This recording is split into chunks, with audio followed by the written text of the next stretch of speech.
Welcome to Pindar Poetry. We hope you learned something new. You start by choosing what to change. Select the text you want to enlarge, or press Ctrl+A to pick the whole document. From the Home ribbon, open the Font Size dropdown and pick a value, for example, 48, or type it directly and press Enter.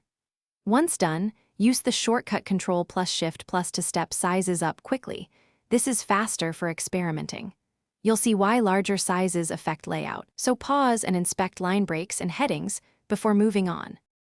You should open the font dialog with Ctrl+D when you need precision. This is where you can type exact sizes, change scaling, and tweak character spacing. Make adjustments and check the live preview so you know how the text will reflow. If you want consistency, update the normal or a heading style. Right-click the style, choose Modify, set the font size, and select New Documents based on this template if desired. Once applied, your document stays uniform and easier to edit.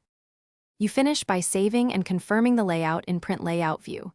This shows true page breaks and font rendering. If you want the size in every new file, click Set as Default in the font dialog. Make sure the document isn't in compatibility mode or protected, because those settings can lock formatting. If a font size won't change, clear direct formatting with Ctrl+Space, accept track changes, or unprotect the document. That usually resolves stubborn behavior and Thanks for watching. Consider subscribing if we helped you.